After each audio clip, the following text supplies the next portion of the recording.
Joining me now is Michelle Malkin, host of Michelle Malkin Investigates on CRTV.com. Michelle, great to see you.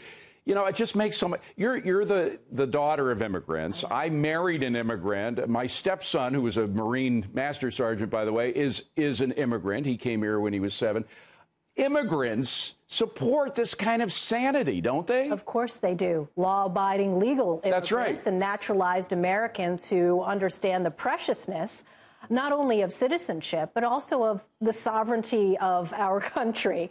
And so I think it's really important that President Trump honored an ICE agent during the State of the Union address. They've been so demonized, and here we saw it again with that fulminating, bloviating woman on the steps. And their reaction to something that should be common sense to all Americans. Well, you know, the president talked today. He sort of expanded on what he said at the State of the Union. He said Americans want sanity in our immigration system. Right now, we don't have it. We want people who love our country and can add to the economy. Don't you think that is a message that most Americans would agree with 100%? Yes, and of course, this is a concept that is embraced by the citizens of every sovereign nation in the world.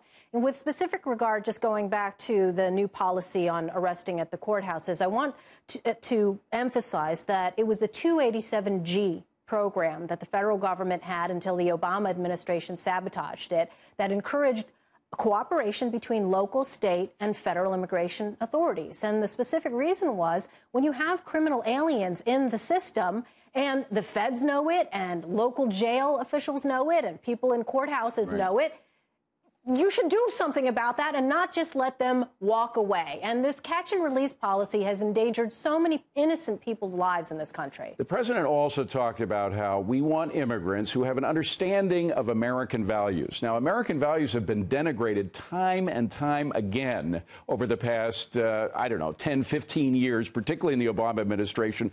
The president spoke to that today. I think we have a soundbite. Let's play it. No longer are we making apologies for America. We don't apologize anymore.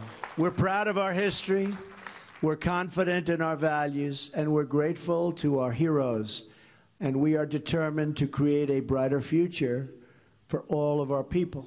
Now, Michelle, you have that message about what America is and what Americans want. And then you have the message of Joy Reid from MSNBC. And frankly, it could have been half the Democrats in Congress as well, who said, church with disdain. Look at this. Church, family, police, military, the national anthem. Trump trying to call on all the tropes of 1950s era nationalism.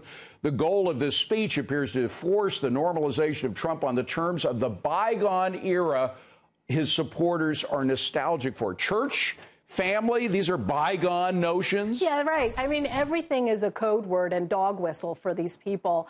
And the triggers, I mean, what it was, the ACLU that was crying bloody murder because Trump said American 80 times. And I think that clip that you showed was just absolutely perfect.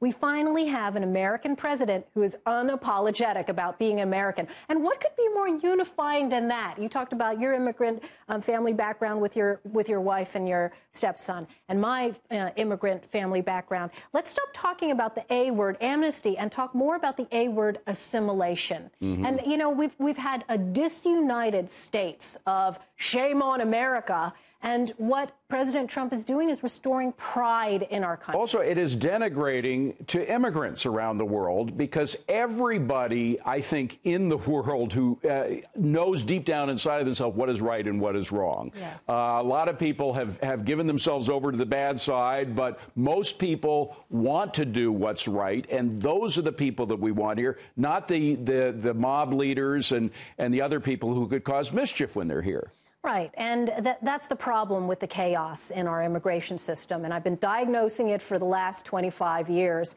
What are our priorities? Every sovereign nation has a right. And we, of course, have a constitutional imperative to decide who gets in, who stays, and who should go.